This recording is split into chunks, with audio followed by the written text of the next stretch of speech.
Naam. Msitu wa Taigwen ilikuwa na sauti yake ya kale, si sauti ya upepo wala ndege, bali sauti ya vifo vya kale vilivyokuwa vimefunikwa na majani. Ni eneo ambalo wenyeji hawakuingia usiku wala mchana bila kutoa sadaka. Lakini kwa kikosi cha 5 cha Marekani, msitu haukuwa zaidi ya kazi ya kawaida ya kijeshi. Captain Harris, mwenye umri wa miaka 39, alikuwa na historia ndefu ya medali za kivita. Hakuwahi kuamini mambo ya mizimu wala laana. Alikuwa na kikosi chenye wanajeshi 12 waliokuwa wamekula kiapo cha kuondoa waasi wa Viet Congo waliokuwa wamedaiwa kujificha katikati ya eneo hilo. Walikuwa wamebeba silaha nzito, chakula cha kutosha na teknolojia ya kisasa. Lakini walichokikosa ni maarifa ya eneo hilo, eneo ambalo lilikuwa na mizimu ya kale. Private Collins Harris alimuita kijana mmoja mrefu mweupe mwenye macho yenye mashaka. Weka kambi hapa, tutalala hapa hadi alfajiri, kisha tutasonga mbele. Walipochimba sehemu kwa ajili ya kulala, wenyeji waliokuwa wanaongoza basi waligoma kuingia zaidi katika msitu huo. Hatufiki huko, alisema mzee mmoja aliyekuwa anaitwa Thien. Msitu huu una nguvu kubwa za kiroho. Ukivuka mti wenye alama ya damu, hakuna kurudi nyuma. Utapata changamoto kubwa sana. Harris alicheka sana. Kisha mzee yule akazidi kuinsisti, bado kuna roho ambazo haziwezi kupigwa risasi. Katika eneo hili kuna mambo mengi sana. Tutashukuru kama mtarudi salama.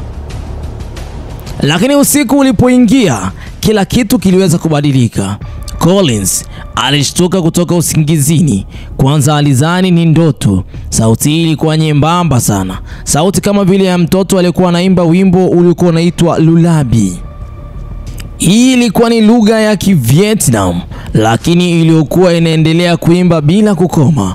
Aligundua kuwa ilikuwa ni lugha ya kweli, na kisha akataka kwenda kufuatilia ni nini kilichokuwa kinaimbwa na mtoto huyo. Aliangaza tochi yake huku na kule, lakini mwanga huo ulianza kuyeyuka kama vile mvuke kwenye ukungu mkubwa sana katika msitu huo. Alihisi ardhi ikiwa inatetemeka chini ya miguu yake. Maua mekundu ya ajabu yalianza kuchanua mbele yake. Si maua ya kawaida, bali maua haya yalikuwa yanaitwa hoa. Yalikuwa ni maua maarufu kwa kuchanua kwenye kaburi la mtu ambaye hajazikwa kwa heshima. Collins aliposogeza mguu wake, basi alianza kuhisi baridi kali katika mifupa. Captain alipiga kelele, lakini kabla hajaendelea, miguu yake ilianza kujifunga kwenye mizizi iliyokuwa inajitokeza ghafla kutoka katika ardhi. Alianguka chini, uso wake ukagonga ardhi. Huu ulikuwa ni unyevu wa damu. Walipofika katika eneo lile, walikuta damu ikiwa inazidi kutapakaa. Ndani ya dakika 2 askari wengine walikuwa wamesimama juu yake, lakini hawakuweza kumkuta akiwa bado yupo hai. Collins alikuwa anatokwa na damu puani, masikioni pamoja na mdomoni. Macho yake yalikuwa yamefunguka yakiwa wazi, huku akitazama juu kana kwamba alikuwa anaona kitu cha kutisha mno. Tumempoteza, alisema daktari mmoja aliyekuwa anaitwa Rogers. Baada ya kujaribu kumsaidia kwa muda mrefu, basi daktari alisema kwamba kwa sasa hatuwezi kufanya jambo lolote lile. Chomeni mwili huu, Captain Harris aliamuru. Lakini walipojaribu kuchoma mwili ule, moto haukuweza kushika hata kidogo. Walipomwaga mafuta ya diesel, hakuna joto lililokuwa limeambatana na moto ule. Badala yake, maiti ya Collins ilianza kutoa sauti. Njooni, tumeanza, mmoja si kitu, mtakufa. Wote walianza kuganda, wakaanza kujiuliza maneno yale yana maana gani, na tangu lini maiti iweze kuzungumza. Damu ilianza kuwaka katika uso wa Rogers. Daktari alihusika katika jambo la kuhakikisha kwamba Collins alikuwa amekufa au la, lakini hapa macho yake yalikuwa yanatweka kwa hofu. Alianguka kifudifudi akaanza kutapika. Captain Harris alibeba bunduki yake akiwa anaanza kumimina risasi 5 mfululizo katika mwili wa Collins. Mwili huo ulikuwa ukiwa kimya, lakini maua mekundu yalianza kuchanua na kuzunguka kambi yote yao. Saa 2 baadaye, ukungu mzito ulianza kushuka. Walipojaribu kutumia redio ili kuweza kuwasiliana na kituo chao, hakukuwa na sauti ya aina yoyote. Milio ya vicheko na watoto walikuwa wanaimba wimbo ule ule hapo mwanzo ambao Collins aliweza kusikia ndio ziliweza kusikika katika radio call. Siku iliyofuata waligundua kwamba kila saa 3 mmoja wao alikuwa anapoteza maisha, wakati mwingine walikuwa wanapotelea msituni. Hii ilikuwa ni ishara mbaya sana kwa askari hawa. Kuna maaskari waliokuwa wamepatikana akiwa wamening'inia juu ya miti, tena wakiwa uchi wa mnyama, macho yao yalikuwa yamechomwa moto. Mwingine walimkuta ndani ya shimo dogo akiwa amekunjamana na damu ikiwa inatiririka kutoka katika vidole vyake. Wenyeji walikuwa sahihi. Kikosi cha 5 kutoka huko Marekani hakikuwa vitani dhidi ya wanadamu tena, bali walikuwa wamevamia ardhi ya watu waliokufa ambao ni wanajeshi waliouawa kwa fitna. Siku ilipofika, jua lilianza kuonekana kabisa. Hapa msitu ulizidi kuwa kama vile msitu wa ajabu. Msitu ulianza kuwa mweusi mchana ule. Majani yalianza kugeuka kama vile gundi, yakiwa yanashikilia viatu vyao walipokuwa wanatembea. Kila hatua ilikuwa inahitaji nguvu kubwa, yaani mara 2 zaidi ya kawaida. Harufu katika ardhi ilikuwa imechangamana na harufu ya nyama zilizokuwa zimeoza. Yaani harufu katika eneo hili la msitu ilikuwa kama vile wameingia katika eneo lililokuwa na mizoga. Hatufai kuendelea, alisema Sergeant Benny. Alikata matawi mawili kwa panga lake na akaanza kusema, tunaangamia mmoja baada ya mwingine, tutumie akili. Captain Harris alikuwa bado na msimamo wake ule ule wa kijeshi. Aliwatazama wote kwa macho makali. Hatujakamilisha operesheni yetu. Wapinzani wetu wanatutisha kiakili. Hii ni PCIOP.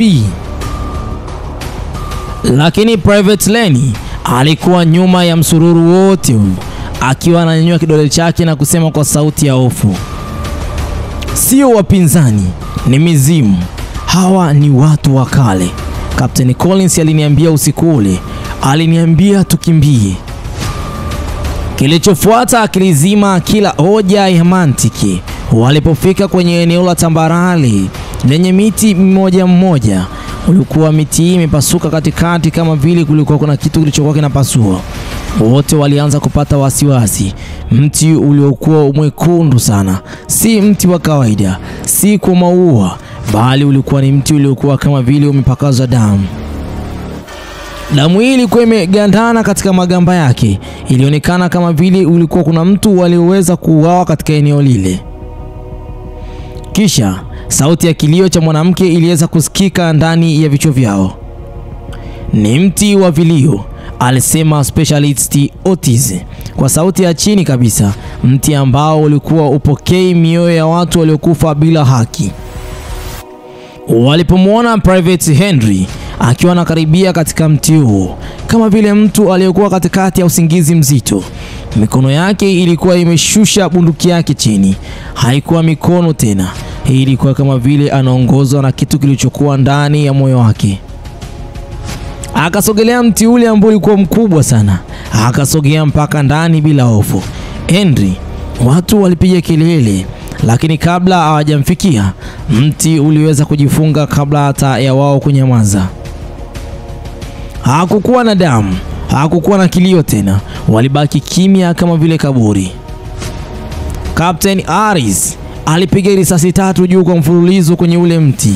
Hakukuwa na athari yoyote katika mti ule, hata jani moja alikuweza kuanguka. Usiku huo walibaki watu 5 tu. Wengine wote walikuwa aidha wamepotea au wamekufa au wengine wamejiua. Otis alikuwa akizungumza peke yake akiwa anasema, wananiita lakini siendi. Siendi. Siendi. Hii ilikuwa ni maneno aliyokuwa anazungumza mara kwa mara. Alikuwa na macho mekundu, si kwa uchovu, bali kwa uchawi uliokuwa haueleweki katika eneo lile. Private Deshwan aliamua kuandika barua kwa mpenzi wake wa nyumbani. Tutaenda likizo pamoja, hata kama nitakuwa ni mlemavu, aliandika hivyo. Alikuwa ameanza kuamini kuwa msitu huu hawezi kutoka akiwa salama. Usiku ulipokaribia, Otis aliamka taratibu na kuanza kutembea, akiwa anataja majina ya watu waliokufa. Collins, Henry, Rogers. Tumechelewa. Mlango umeshafungwa. Captain Harris aliamka na kumkuta Otis akiwa anajichora na damu katika uso wake. Kisha alikuwa ameshikilia kisu chake kidogo. Kabla hata Captain Harris hajamkamata, basi aliweza kujichoma katika tumbo lake, huku akiwa anacheka kicheko cha kutisha. Kisha akasema, ni sadaka, sadaka kwa Hoa. Harris kwa uoga alipiga risasi moja kichwani mwake. Walianza kusalia watu wachache katika eneo lile. Hapa walisalia watu 4 tu. Asubuhi walijikuta mbele ya mto mdogo. Ndani yake kulikuwa na nguo za kijeshi, zile za wapiganaji waliokuwa wametangulia, lakini hakuna mwili hata mmoja. Waliamua kutumia njia hiyo kutoka katika msitu huo, lakini kila walipokuwa wanatembea walijikuta katika eneo lile lile. Eneo hili lilikuwa limelaaniwa.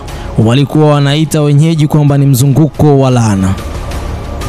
Msitu mzima ulikuwa unawachezea, alisema Deshwan, tena kwa hofu. Sio katika ramani ya roho, bali ramani ya mioyo yao. Wanataka atufie hapa hapa. Waliketi chini wakiwa wanajaribu kuelewa. Ndio wakati huu Captain Harris alikumbuka maneno ya mzee wa kijiji. Msitu huu haupimwi kwa ramani, bali kwa roho zilizokuwa zimejeruhiwa, roho ambazo zilikuwa zimekufa bila haki. Usiku uliofuata, Deshwan alijikuta kwenye ndoto.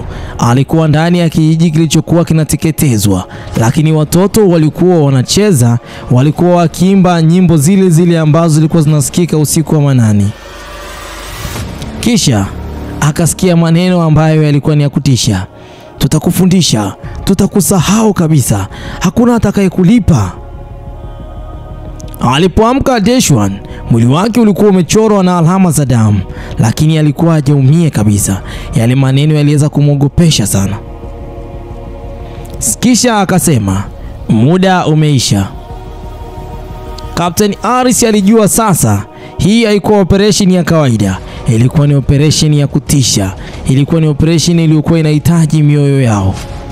Walianza safari ya kuelekea mashariki, mahali ambapo moshi ulikuwa ukipanda juu. Walitembea masaa 4 wakiwa wanapenya kwenye miba. Walikuwa wanakatiza katika maporomoko ya maji madogo madogo, hadi walipofika katika uwanda wa tambarare uliokuwa umejaa mashimo ya miili. Ndani ya mashimo yao kulikuwa na mifupa, lakini mifupa hii ilikuwa ni ajabu sana. Mifupa ambayo haikuweza kuchakaa. Ilikuwa kama vile mifupa ya watu waliokuwa wamekufa siku za karibuni. Baadhi ya mifupa hiyo ilikuwa na ngozi ya kijani kibichi. Kisha baada ya muda kidogo, Mila alisema, ni makaburi yasiyokuwa na majina, yale tuliokuwa tumeyasikia waliokuwa wanazikwa bila matambiko. Captain Harris alipiga magoti na kugusa mmoja kati ya mfupa huo. Tena mfupa uliweza kuguswa kwa heshima sana, lakini alipougusa, Harris ilianza kutikisika. Wakaanza kuhisi joto. Si joto la kawaida hili, bali ulikuwa ni moto wa kuzimu. Majani yote yalianza kuwaka moto bila hata kuwashwa na kiberiti. Hewa ikawa nzito na anga zima likaanza kujifunika ghafla. Mvua ya moto ikaanza kunyesha katika eneo lile tu, lakini haikuwa mvua tu, ilikuwa mvua iliyokuwa na damu, ikiwa imechanganyika na majivu ya mifupa iliyokuwa imechomwa zamani. Ilianza kutiririka juu yao kana kwamba walikuwa wamelaaniwa. Harris alipiga kelele, kimbieni! Lakini Mila hakuweza kufika mbali. Moto uliweza kumshukia na kuweza kumchoma. Hapo hapo Dashwan alianza kusimama, akavuta silaha zake zote na kusema, hii si vita, bali tupo katika jela ya kifo. Hatujaja hapa kupigana kwa risasi, tunahitaji kuomba msamaha. Akasimama juu ya kaburi moja na kupaza sauti, tunaomba mtusamehe kwa yale yote tuliowakosea. Tunaomba mtusamehe kwa yale yote ambayo tumeyatenda, kwa damu yetu isiyokuwa na kosa, kwa miili iliyozikwa hapa. Hatuwajui, bali sisi tuko hapa kwa ajili ya kulinda amani. Kimya kilianza kutanda. Moto ukaanza kustopu ghafla. Majani yaliyokuwa yanaanguka katika anga yakaanza kupungua taratibu. Baada ya saa kadhaa walijikuta mbele ya njia walioipita hapo siku ya kwanza. Redio yao ikaanza kuzungumza na ilikuwa imeharibika kabisa. Captain Harris alichukua kipaza sauti katika mikono yake iliyokuwa mikavu, mikono iliyokuwa na hofu, kisha akasema, Echo 5, tupo hai. Wengine wetu wameangamia. Hatujapigana na waasi, tulipigana na historia ya kale na tumeshindwa. Walipokelewa wakiwa yeye na Dashwan tu. Harris alianza kumwangalia Dashwan kama vile mtu ambaye ni jasiri, aliamua kumuokoa katika eneo lile la maadui. Lakini Dashwan yeye ana siri yake ambayo hakuweza kumwambia mtu yoyote. Kila mwaka huwa anarudi Vietnam kwa ajili ya kutoa kafara katika msitu ule. Bana, mimi sitakuwa na la ziada kwa muda huu. Hii ni historia fupi inayohusiana na huko Vietnam, baada ya wanajeshi kuweza kufika katika msitu huo na badala yake wakakutana nacho. Hawakwenda kupambana na watu, bali walikutana na mizimu ya kale. Mizimu hiyo iliweza kuwatesa kisawasawa. Mimi sitakuwa na la ziada kwa muda huu. Bye bye for now.